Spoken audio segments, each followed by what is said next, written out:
Hey marketers, this is the Girls in Marketing podcast. Thanks so much for tuning in today. We are so excited to get started with the episodes. Just before we do, we want to give you a little introduction to who we are and what we do. Girls in Marketing is an e-learning platform and online community. We are on a mission to bridge the digital skills gap and equalise gender seniority in marketing. Right, that's enough chat. Let's get into the episode.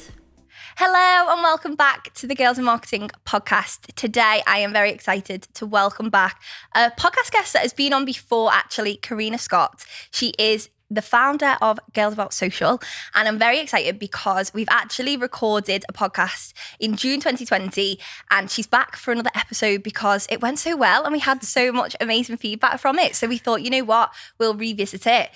Karina's worked in lots of great brands before. She's got a wealth of experience. So if you want to know more about her story, a little bit more about Girl About Social and everything like that, definitely go and check out that episode. You'll have to scroll quite a bit to get to it, but don't worry, you'll find it there. And I want to get into the episode. So welcome, Thank Karina. you. Hello. So nice. I'm loving this. Nice to actually see you as well. Yeah. So how long have we known each other? For about 2 years, Yeah, I think, isn't 2 it? years, So, yeah. First nice chapters. with your name. With your fabulous new hair. Thank you. So I just want to chat a little bit about where you've kind of been the last year since we last chatted. So, you know, we originally, obviously we've been chatting for quite a while now, but the podcast episode originally was in kind of June 2021. So why don't you tell me a little bit more of an update? So for anyone who doesn't know, Girl About Social, creative content agency. Yeah. Where are you up to now? What's happened in the last kind of year and a half? So last time we spoke, I was kind of just a year in. So I recently celebrated my second birthday. So this is obviously going into my third.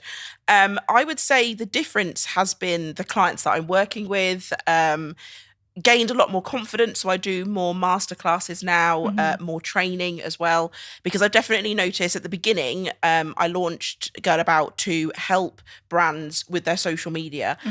So offering a more cost-effective way for them to kind of get the support that they need with marketing, especially because we had lockdown, no one had any money, but brands needed to go online. But actually with that, I've learned that a lot of brands actually, you know, it's actually about learning how to do it, which sometimes sounds like we're trying to sell ourselves out of a job, but actually you might not need me monthly, you might not need me daily, but even if you can just have some confidence and some support. So with that, it's been a lot of training, and working with bigger brands as well now. So I've kind of moved on up. It's gone really fast as well, which I can't believe. Madness. Yeah, it is crazy. I think what's great is that, you know, sometimes people do need that social media management because they want that hands-off approach. Just definitely. Here's my brand, do what you want with it. Whereas I think if it's maybe smaller businesses, I know that's kind of where you started out with working with smaller businesses. Yeah. I think sometimes, I mean, they probably can't afford someone monthly, but equally they want to have that toolkit to be able to do it themselves. Definitely. And I think as well, it's great to hand it over to someone else, but at the same time I think it's really important for a brand to understand what's happening within their own business, the same way that they would probably have that yearly or 6-monthly conversation with their accountant to find out what's happening within the money. So I think from a marketing perspective, I think it's exactly the same. I think you can take it off completely, but I think the training side and understanding why we're doing it, one thing that I've definitely learned, and I know that a lot of people do go through, is you might have a brand that come to you at the beginning and they're like, oh my God, I want this, I want this, I want this. A month later, they're almost picking at everything that you've done wrong. And actually that's the educational piece to, for a brand to understand what are you trying to achieve. And a piece of advice that I got years and years ago from one of my first managers was all about what someone asks for isn't always what they want. And I think the educating people on social for them to understand, oh, okay, no, I don't actually want that. I actually am looking for this, this and this. So definitely grows. It is crazy because so many people, I've worked with clients in the past and they think they know what they want. Completely. And then actually it's like, okay, I understand where you're coming from, but actually maybe this is a better idea. Yeah. Oh my God. Especially like when it comes to video or to coming to create reels, or they're like, oh, I want a reel a day. And it's like, you don't need to create a reel a day. You don't even need to post every day. So actually I think it's that, because I think they just learn that online, or they see, a competitor that posts every day. So I think having that training helps them to understand what they're trying to achieve with their brand. Yeah. I want to talk a little bit about mentoring, because I think it links quite nicely with what you were saying with kind of giving people the tools to do things better and kind of be better at what they do. Yeah. And I know that you are particularly passionate about mentoring and all that sort of thing, because you were actually a mentor for our Girls in Marketing mentoring program. I loved that. That feels like so long ago. I know now. it was. When did it finish? Was it January? Yeah, end of yes. Oh my God. Yes, it was August last year, wasn't it? Yeah. It was a 6-month program for anyone who isn't aware. Yeah. And it was basically quite a kind of small exclusive program. There's only 20 mentees, mentors on it, and you yourself were a mentor, which is amazing. I loved it. And I know that you are particularly passionate, but I want to ask, how did you find the experience of being a mentor? How was it for you? Because obviously you've had quite a lot of experience in the industry and obviously being your own boss now. How was that experience for you, kind of being a mentor? I loved it. I absolutely loved it. I love the idea of helping people. I know there's something that we had spoke about before, but I genuinely believe that there's room and there's space for all of us. I don't think you need to go against each other, from a competitive perspective. So I loved the fact that I could go and talk to other people that were at the beginning of their career, and I really resonated with them. I really related to them for that reason, because I was like, I've also been there, and I just wanted to kind of share with them. And not to be honest with you, it wasn't even about sharing. I think it's actually about listening. And I think that's the biggest thing about being a mentor. It's not about just constantly giving your opinion. It's actually understanding and listening to what they've got to say. And why they're struggling or why they're enjoying. And I remember I helped one of the mentees to actually go for another job. She got a promotion within her business, and she was like, right, I've got the meeting, like, what do I do? And actually, if you've never been in that situation before, I think it's great to have a mentor with someone within the industry that's like, okay, let's practice together, let's go through the questions. And she got it, and she got the money that she wanted as well. And I know from the last podcast, I had a couple of people that have messaged me on LinkedIn and said, can I just talk to you? And I think that's the biggest thing. It's just having someone who understands it and will just listen. But I loved it. Like, if you definitely do it again, I was like, I'll be there, because I thought it was brilliant. Really, and it's a great relationship to build. And also you can learn from them, because they were so much younger than me. So I was like, oh, wow, these are things that are happening in the world. If you're sort of 20, 21. So I loved it. It's so nice, I think, because it's one thing having colleagues within, a business and being able to soundboard from them, but actually being able to go to someone who has maybe had similar experiences and you can just talk to, as you said, someone to just listen. Because oftentimes in kind of like mentoring training, you get told that actually it's not about the advice, as you said, it's literally about being a listener and just listening to them, and obviously kind of giving them wisdom where you can and kind of giving them bits of advice if possible, but most of it is about them coming to their own realization about certain things. Of course, you're just there.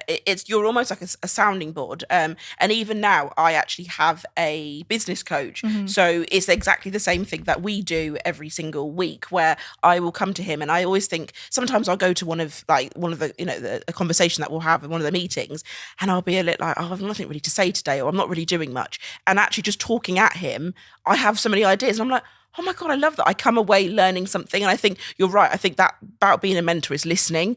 And also sometimes it's the confidence, because everybody can do it. You're in the job already. You're in the industry, you're working within the industry, but it's the confidence. And I think I did it last night to a friend who was struggling with a client, and actually it was just via voice note. We went through it for about an hour, and in the end she was like, right, we wrote the message. She's now ended the contract. It ran really smoothly, and she's like, oh my God, I feel so much better. But she was like, I just needed to talk to you, but not, and also it's a judgment-free zone. I think you can't judge someone. It's just like, okay, well, why do you think that? What do you mean by that? So yeah. How important do you think it is then for maybe someone who is junior to have a mentor from... I know you said you actually mentioned in the podcast episodes in June 2021 about the fact that previous managers have been really great mentors for you. How important would you say it is to actually get yourself a mentor? I know a lot of our community are kind of junior, mid-level, and maybe they're thinking about it. I have a lot of people come in and saying, oh, I really want to get a mentor and I don't really know how to go about it, and finding the right sort of mentor and everything like that. I think it's so important. I think no matter your age, no matter where you are in the industry, no matter how long you've been working, I think everybody needs somebody to just support them. Like I said, I still have a mentor now. I have a business coach, and then my first manager, Catherine, she is and was and will always be my mentor, because she's been in the industry for over 25 years. So she understands people. She understands relationships, she understands like business, like it's a pattern. The same things will happen that have happened to her have happened to me, and she's helped me get through so much stuff, whether it was from when I've lost jobs, to difficult clients. And I think it's so important. And I don't think it needs to be kind of as strict as it being like, oh, you have to go online and Google it, because I think, you can, but I think a lot of it can be just building relationships within your own company. And your mentor doesn't have to be someone that's even that much older than you. It's just someone that's had maybe a similar experience or is going through something that you can learn from. But I think, and I think once you get that person, I would say like maintain that relationship, because I actually had a conversation the other day with a friend and we were talking about managers. And I can probably say I've probably only actually had 3 decent managers in my entire career. Yeah. I think it's very easy to be just someone that has to be the point of a team, or the lead of a team, but actually someone that you've learned from and that you genuinely respect, and like, oh, okay, like what you're doing. I think that's really rare. So if you do, are really, really lucky enough to have a decent manager, like learn from them, because just because you go to another job doesn't mean that they're going to be as the same. So yeah, I think just try and find someone that you can really like resonate with, basically. Yeah, and as you said, it doesn't have to be something super official, where obviously the mentoring program that we put on was kind of 6 months, and it was like once a month, and that was kind of how it worked. And a lot of mentoring programs do that, it's a regular thing.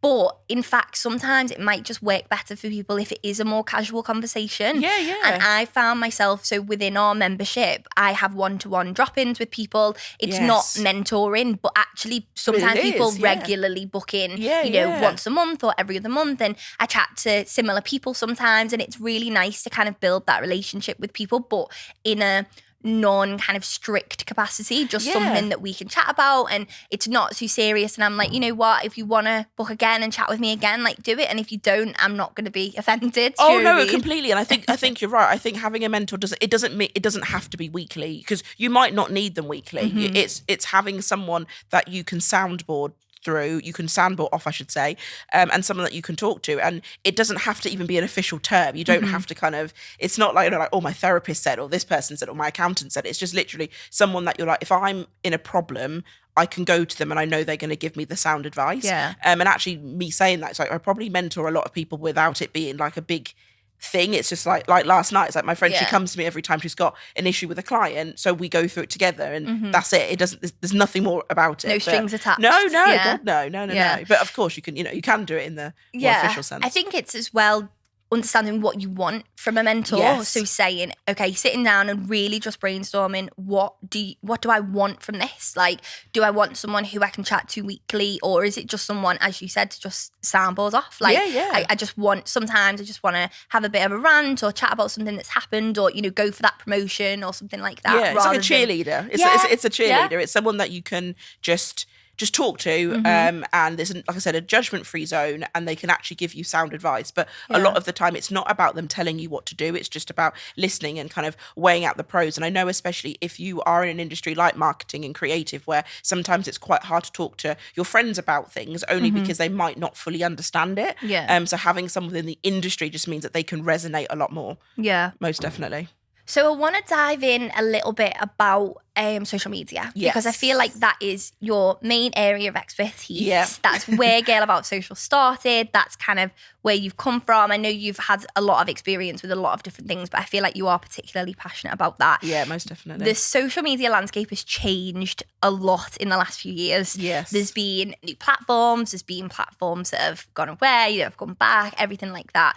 What is your current understanding of the landscape? Like, how do you feel about social media at the moment as a consumer, but also as like a social media manager and someone who's kind of familiar with that industry? Yeah, I guess, to be honest with you, my my thoughts are pretty much almost like the same. I think it's definitely become a lot more authentic. I think lockdown change that, because for once the entire world was in the same boat. No matter if you were an influencer, Kim Kardashian, to someone that's starting out straight from university, we all could relate and empathize on this one thing, which was staying at home or struggling with your mental health, or you might have lost out on work because nobody was working in that sense.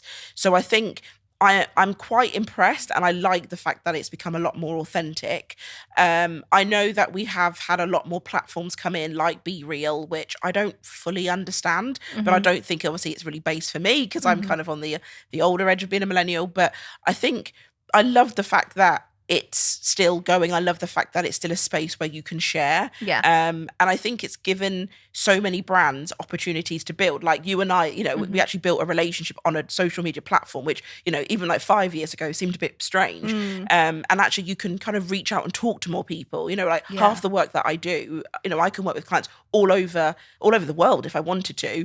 And I love the fact that you can just do it via Zoom and still build up those relationships. So it's interesting, I think, but I love the authenticity, and I love it's just a lot more honest, I think, now. Yeah, because I think Instagram kind of got that reputation to be a bit more kind of not necessarily fake, but it was just a lot more staged. Well, and I think the likes of TikTok came about, and now it is that authenticity. Yes, TikTok changed it, didn't it? Because I think Instagram is and will always be shameless self-promotion. You're always shown the best side of your life. I think those overly curated Instagram accounts, which were is almost if your life is so perfect. And even myself I've found as a consumer that I've started to unfollow a lot of people like that. And I tried to do it prior to lockdown where, when I was a lot younger, I was obsessed with following loads of girls that were Caucasian and blonde. And I was like, I don't know why, because I will never be Caucasian and blonde. So then I was kind of getting myself obsessed with it. Well, I don't look like that. So actually, as you get older, you're like, I'm going to step away from that. I'm going to follow people that actually look like me, have similar lifestyles to me. So I want to know what they're buying from H&M or whatever it may be. And I think, I think it's definitely it's definitely changing like that. But then TikTok, because the video, it's all quick videos. It's meant to be funny. It's not meant to be polished. You don't want to see a polished video now. And I love that. I love the fact that it's I'm just coming on here to be funny for 10 seconds. Yeah. Because you remember when Vine, obviously because Vine was TikTok, Vine videos were long and they were quite overly created, weren't they? And now TikTok is you can just come on and it's someone lying in bed looking like a potato, but it's funny. I love that. Yeah, I think it's brilliant. Actually, the videos on TikTok, there are some that are more curated, but yes, of course, they don't really do as well. I think the best ones are the off the cuff, behind the scenes, those types and of the ones. trending, the funny videos. At the moment, with Cuff It with Beyonce song, but you can actually tell people are oh my god, we're all together having some drinks, let's do it together. And it's way more fun than this full on polished music video, which you're I don't really care. Go to MTV for that. Yeah, and I think we chatted about Instagram, and I just want to talk about Instagram for a minute, because I honestly feel I've chatted to so many people in our community. There's a lot of social media managers. There's a lot of people who freelance or even in-house and agency, and people are, to say fed up is quite the word. How are you finding it from the perspective of social media, but also as someone who's training people within that kind of space? Do you know what? I think I get what you mean. I know that we had, the weird changes that came in, and it was and obviously they changed half of them back anyway. I think, honestly, I don't think we need to worry about being obsessed with every single time Adam posts a video, because it doesn't change your entire strategy that you're working with a client, because the client's not going to understand it. I think one thing that I always teach is I created the SASSY strategy, which is the 5 basic rules of social. No matter if you're posting on Instagram or Facebook or LinkedIn, the biggest rule is it's to be social, and that's never going to change regardless of if you post 4 videos, 5 videos, use hashtags, don't use hashtags.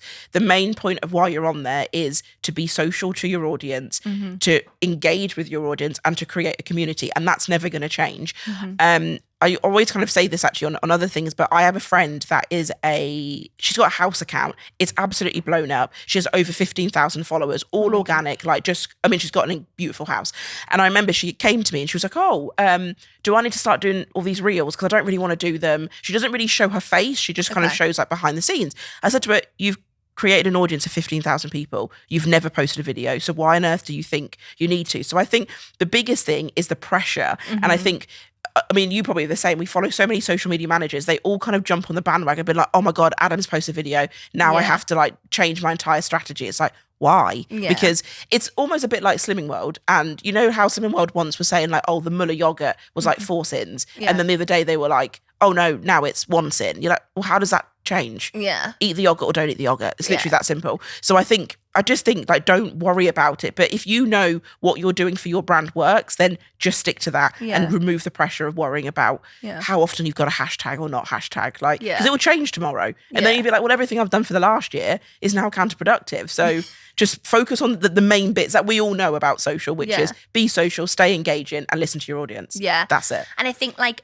content, like value-led content always. Of course. Because people like, you know, chatting to people and brands and stuff, they're not really invested in that like content-led stuff as well, because that's ultimately what adds value, will allow people to engage, people will want to engage with that sort of stuff. And I think as well, everyone can be obsessed with going viral, and the only way you go viral is because you've created something that's authentic, that people genuinely believe in. Yeah. And I was talking to a TikTok influencer on Wednesday, and I was like, what happened? Like, how did you blow up? And she said, I literally created a video of me putting my hair into a ponytail because I've got a disability. So I created something. And she was like, I only did it because a couple of people had asked me. Yeah. Blew up. That's now basically what she does. Yeah. And she was like, that was it. She didn't plan to do it. She was just like, someone keeps asking me this, so I'm just going to give it. Yeah. And I think that's it. I think it has to be focus on what you're creating, not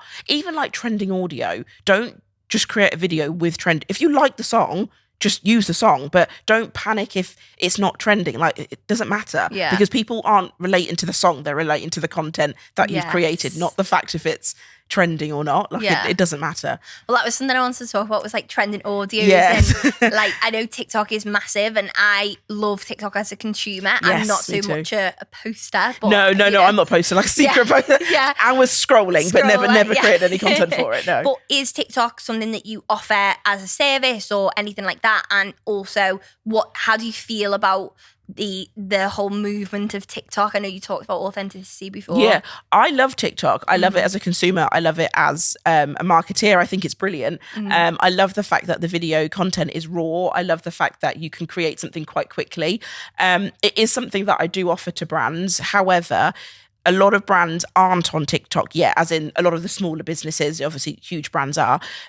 So one of the first things that they always say is, I want to be on TikTok. And you're like, okay, that's great, but what content are you going to create? And I think the best content that does well is when it has been created, is user generated.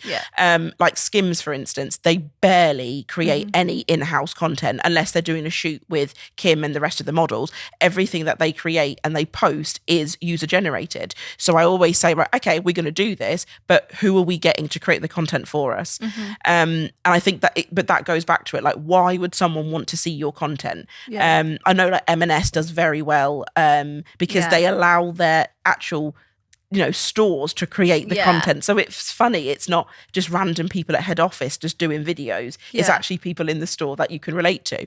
But I think it's a great platform. But like I said, I think of course you can jump on a trend if it makes sense. But at the same time, don't force it. It's not funny when it's forced. It comes across as obvious. And like you said earlier, people are kind of like, they know when you're, it's not real. And it'll make it worse. But no, I'm a massive fan of TikTok. I think it's brilliant. I think what's interesting that you said before was talking about like brands and how they're kind of using it. M&S, I am like a big fan of. There is a brand in particular, and I won't kind of say who they are, but something I spoke about recently was in a social media webinar that I did, and I basically talked about brands aligning their TikTok strategy with the overall kind of like objectives and their brand tone, because I do think that there is some brands out there that have kind of let loose on their TikTok strategy, but it doesn't necessarily align. And there was one company in particular that is quite, I would say, like family friendly, like it's family friendly brand, and they created a TikTok that was like a baby kind of like crying, and it wasn't related to their like brand. It was very like, because they market themselves as family friendly, but then the TikTok was very much against like babies, not in like a negative way. No, but they were kind of trying to be funny or something, trying or tongue to be in funny cheek. about like babies crying and stuff. And it was like, I watched that and I thought, but your brand tone of voice throughout your website, throughout all of your other comms is family friendly, but this content isn't. Now, if I was someone who was looking for this family friendly brand or a family friendly brand, I'd think, I don't really know about this. Yes, exactly. So I think there's a risk there. Yes. And it's how do you mitigate risk as a brand to make sure that what you're actually doing, it relates to your brand tone as well as the missions and the values and everything, because I think M&S do it really well. Really well. And Lidl and Aldi, they do really, really well. But there's some that I think are just maybe taking it a bit far and not relating too much. I think that's why. And I think, like you said, because everyone tries to be funny, because obviously I think I would say, for instance, Innocent Smoothies or Innocent as a brand were the first to be very funny on Twitter. Like back in the day when Bake Off first started, they were hilarious. And then we kind of got our Aldi and our Lidl, and I think their social teams are fabulous. I think they're so funny. And then even M&S is a brand that, you know, is quite like, it's M&S. If you've got M&S biscuit, like you're in, aren't you? Like you're like, oh, it's payday if you're eating from M&S. Yeah. So I love the fact that normally they're quite like hoity-toity, for a better word. Like your grandma shops there to get our underwear, but at the same time they're now really funny, and that whole like Twitter beef with the Colin the Cat, I think is brilliant. But actually they've even seen, okay, how do we change? But we almost need to change across every channel. So you can't be really tongue-in-cheek on Twitter and then super luxe like on TikTok. It just doesn't work. Like they've kind of changed together. But I think one of the biggest things I would say for brands to do is to ask why. And I like to do that a lot with a client. So they're like, we want to go on TikTok. Okay, cool. Why? Like, what do you mean why? It's like, well, why? What are you going to give your audience on TikTok? Like, why are we on there? Like, why are we talking about it? And actually having those conversations before you go on there, because I know as freelancers, it's hard because sometimes you let the client almost lead and you create content, and then when it goes wrong, you will be the first to blame. And that's when you can kind of knock your own confidence, because you're like, well, I thought I was good at this. I thought I knew what I was doing. So I think it's actually pushing back. And I push back a lot. But that comes with like time and confidence. I'm not saying for anyone that's first starting in to go in and be like, what the hell? No. But what I mean is it just takes time to build that. But always ask why. Like, why are we doing this? Why is it funny? And I think, like you said, having those goals at the beginning and understanding what are you trying to achieve for the year. So if you want to have more followers or whatever it is, like, okay, so everything we do needs to lead back to these goals. But also why? So why do you want more followers? Exactly. Like why? What's that going to bring us? But I think that's the biggest question I think you can ask if you're going into any job is why, and even interviews as well. It's like why do you need a new social media manager? Like, why? And I think not even in a why do you want that? No, generally way, like cool, why? Curiosity way. And I think from an employer perspective, I actually enjoy that because it makes me think. When I get asked in interviews or chats with the team and stuff, and people are like, yeah, but why are we doing that? It's like, well, maybe I don't really know. Completely. Or maybe I do. And I'm like, okay, well, it's because of this, this and this. And then they're like, okay, yeah, I understand what you're saying. Let's like move forward with it. Exactly. But I think a lot of the time working freelance or even working for a brand as, working in social media and social media management and anything in marketing really, people always see things and it's like shiny object, like, oh yeah, I like a business owner will be like, oh yeah, I really want that. And it's like, but why do you want that? Completely. And they think, oh yeah, just because so-and-so's got it. It's looking like, at competitors or they have an idea. And I think most businesses, a business owner, I mean, like I said, I'll put my hands up and sometimes I'm like, oh, I should be doing this. And even I have my own conversations. Well, I was like, well, I should have a mailing list. Why? Like, that's not how I engage with my audience. I engage with them on LinkedIn or Instagram. So actually, why am I creating content that I'm just going to send out on a random email every 4 days or once a month or once a week? So why are you doing it? Because what is it actually going to achieve for you? And I think when you ask that why, it takes it back to being authentic, which is, again, even saying when clients say, oh, I want to be on a channel, like you said, it's like, but why do you want to be on that channel? Because your audience might not even be there. So why are you on Twitter? What's the point of creating? And like Lush did so well, didn't they, when they changed, was it last year? And they came off channels because they're like, we don't need to be on there. So why are we on here? And you're like, true. Why? True. Well, so as Girls in Marketing, we don't utilise Twitter. No, and I again, don't know. we say, oh yeah, we probably should. But then we've had many discussions and, Instagram was where we started. That's something that we, where we started the business, really. Yeah, of course. And then we moved over to LinkedIn, and LinkedIn is actually our main platform now. That's something that we really put a lot of effort into, and that is our main, audience and stuff. And I think you know, we've made a decision to actively not obviously have a Twitter account, but not really put as much effort into that, because actually our main audience are, you've got to focus your efforts somewhere. Yeah, of course. And it means you're being authentic. If not, you're just creating content for content's sake. Yeah. And Twitter is hard. It's a very hard platform. And again, you know, I think one of the best brands that I've seen on there is British Vogue, because they actually repurpose the same piece of content, sometimes 3-4 times a day. They just change the title and they change the image, but that takes time.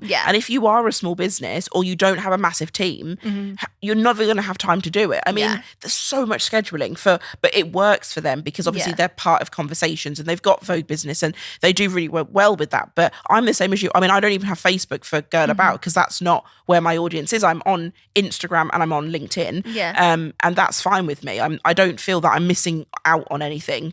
Because, and if I was, it would just be half-hearted, and what's the point of doing anything half-hearted? And I think as well, I always advise people to really only focus on 2 main channels, because you can't spread yourself too thinly. And like you said, unless people are listening now and they've got a huge team and you're able to and everything like that, that's fine. God, if you've got the team, definitely. Or if not, and you're one person, or maybe you're 2 people in a marketing team, or you're, you know, a freelancer, I would say 2 channels is a really good amount for you to manage for scheduling, because it takes so much time. I know, and things aren't always going to work on Instagram, and the same stuff on Instagram, LinkedIn, Twitter, Facebook. It's not always going to work the same. So posting the same content isn't going to You can't work. just post the same thing and hope for the best. Like, no, it's, what do they say? Like, it's spray and pray. You can't do that. You need to understand the audience that you've got on each channel. So like you said, like, you know, for instance, that it's LinkedIn and Instagram. That's where your audience is. That's where they engage with you. And it's obvious, the proof in the numbers. You've got thousands of followers, thousands of connections. So just stick to that. Yeah.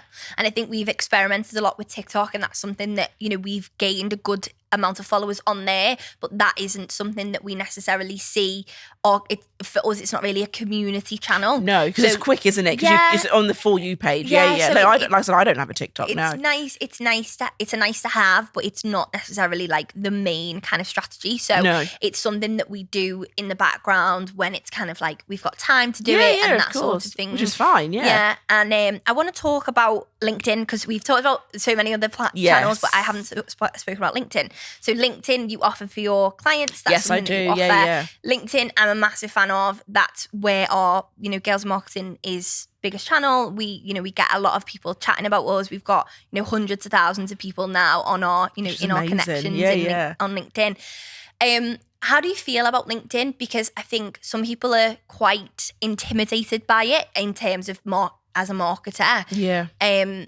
You know, from a brand, from a business point of view. And so many businesses sleep on LinkedIn pages, company LinkedIn pages, because there's so many talks about, you know, personal branding and that sort of thing. And that's great. But LinkedIn company pages, I think so many people sleep on them. I think I'm a massive fan of LinkedIn. The biggest reason, I guess, as well, is I was once, many, many moons ago, I was a recruiter. I also worked in recruitment marketing. So for me, LinkedIn, it's weird because now it's almost seen as quite fashionable, but I've had a profile since like, I don't know, like, God, I was like 18 or something. So I'm a massive, massive fan of LinkedIn. I think it's a great way to showcase your work. I think for freelancers and contractors, if you're not on LinkedIn, like, where the hell are you? Because that is where I think it's something like 98% of hiring managers will use LinkedIn to find work, or to find candidates. So there is so much work on there as well. It's a great way to connect with brands and actually to connect with the decision makers behind the brand. So you can connect with people in HR. You can have a look at the social media team already and be like, okay, look, they do this. This is where they've come from. You can actually put all your experience on there, because the CV is, you know, like, it's starting to die out. So that's kind of where it is. And I think from a brand perspective, I know it's hard. I know that having a brand page isn't easy, because, you know, you don't always get the engagement because people buy from people. So I think having a presence on LinkedIn is really, really important. And use your brand page as almost like behind the scenes if you want to. Like, it doesn't always have to be you just posting out random articles. It could be, what is the team up to? What's the business up to? Because, you know, if people want to look into a business that they want to work for, they are going to go onto your LinkedIn channel and see what you're doing. But I think if when you work for a brand, build up your own profile and then almost like use your brand profile as like a secondary way to kind of share that information. But connect with everybody, like just connect.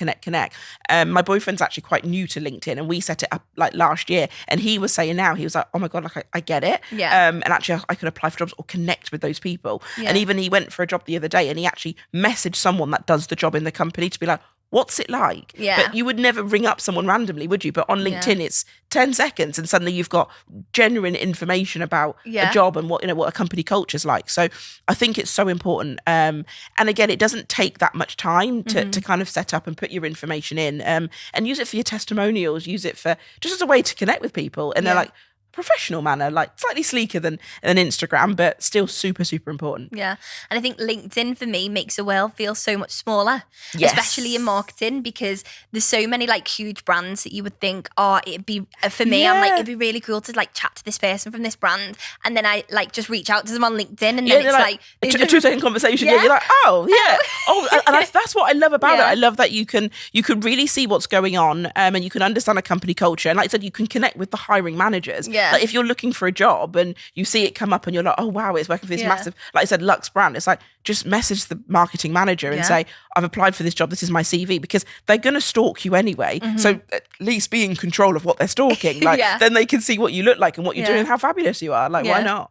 Yeah. So I actually connected, I know you spoke about Innocent before. Yes. I connected with Marcus on LinkedIn, who is the social media manager. And I love that. He ends up coming on the podcast, which is amazing. You see, it's amazing. I know, it's the power. It's crazy. And he was so lovely. And I was like, you know what? We're massive fans of it. Girls Marketing, we're massive fans of it in general, like the marketing strategy. I was like, come on the podcast. And then Amy did that. So if anyone wants to go and check out that episode, feel free to do so. But before we finish up, I want to ask you about, I know, okay, nobody has a crystal ball for the future, obviously, but I think it'd be really great if you could share any kind of bit of advice, bit of wisdom around trends for 2023, because this is our last guest episode of 2022. So we're going into 2023. What are your predictions? What are you kind of thinking that's going to happen? I don't know. I would say I'm like, 2023, I think we're going to continue with the authenticity. I think that's going to be it's a name or a buzzword that we're hearing a lot right now. I think that's going to continue. And with that, I think it links into community building. I think it's going to be super important that, you know, brands are actually creating a community around it. I mean, like how fabulous you girls do, and the fact that you're kind of like, you know, you've got an actual community of people that want to listen to your content. And with that, I think influencers, and I know influencer marketing isn't influencer marketing, but what I have definitely seen is more brands outside of the retail space starting to use them. And I remember years ago when influencer marketing became really popular, I went to a talk and they were talking about it from a B2B angle, and everyone was like, what? It's not a thing, because we didn't have the thought leaders at the time. But now I am seeing so many brands that are using the power of influencer marketing. And I actually just recently launched one with a brand that actually creates courses, but the courses are not cheap. They're about $3,000. So it's a bit of a journey. You don't just kind of buy straight away. There's a lot of research. And we actually worked with an influencer who was a student. So everything that she's creating for us is authentic. She went through it. She understands it. We've sold 20 since June. Oh my gosh. Literally from just working with one girl on one piece of content. She does a Q&A once a month. That's it. And I think we're definitely going to see a change in that with brands being like, oh, okay, why don't we use our audience to be able to sell to our audience? And she was a customer. She is part of the audience. So I think it's going to be authenticity. I think it's going to be about communities. And I think it's going to be about influencer marketing and everything just being a little bit more real. What are your predictions? What do you think? I think I agree 100%. And I think we did a Snack episode a few months ago now around influencer marketing. And the angle of like long-term partnerships. So kind of like what you were saying, brands building a long-term relationship with influencers rather than having that just one-off post. Because I mean, that's great if you've got a bit of a budget, but actually putting a bit more budget to it and really building up and saying, right, can we work together over the next 6 months? And you're almost like a brand ambassador for them. That's it. I love that word. Yes, I love that. Brand ambassadors. I really enjoy that. And we work a lot with Adobe Express, and we are, you know, kind of like a brand ambassador for them as girls in marketing. What's great is, you know, it's not just about, okay, what do we create? You know, we don't just create content for them, but actually we add value to our community and we show them the value of Adobe Express. And equally for me, you know, I'm on the product development board, so I take, you know, stuff from our community and I feed it back to the product development team. Which is what they want. So they're talking to, it's community building. They're talking to their community. I love that. You know, which is great. Value, and I think that is it, isn't it? It's value-led, it's content, it's stuff that all interlinks, and it's about those partnerships rather than just the kind of like, how do we work together right now, just one time, I've got this budget and like, what can you do? It doesn't for work me? And it has, and we've seen it backfire. We've seen it with, you know, loads of brands that have kind of worked with people and then just posted it once and it's like, what are you talking about? And even for the influencer, I've definitely noticed influencers are being careful and actually being like, okay, well, what does this look like? Because if I just post once, my audience are like, what are you talking about? So I mean, again, with one of the clients that I'm working with, we have actually got students from the beginning that are actually, you know, we've noticed are starting to create their own Instagram channel talking about their journey of studying. So we are tapping into them early. And, you know, I think brands are no longer scared of working with someone with 500 followers. It's like, but that's 500 people that are interested in what this person is doing, especially if it's so specific like this, like a course.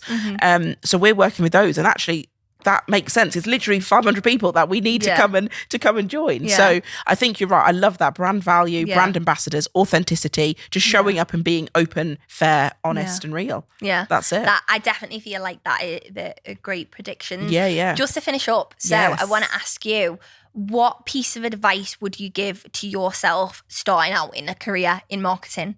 Because I think that, you know, it's a difficult journey, and you've definitely been on it from, you know, the point of view working full time, working, you know, starting off in kind of recruitment, then recruitment marketing and like full time stuff. And then now you're obviously on your own journey, being a founder and, you know, that sort of thing. What kind of advice would you give to someone who's just getting started or kind of in the junior side of things? I would probably say the biggest thing is slow down. I know it's hard because you look on social and, for instance, you could look at like you or I and be like, oh my God, they're doing this, they've done that. But actually it's like we were all in the same boat. We've all started together. Remove the pressure and don't, literally slow down, remove the pressure, don't rush, and trust your instinct and be confident. I mean, you've probably seen it as well. There's so many people on Instagram that are always pushing about having 5K months, 10K months.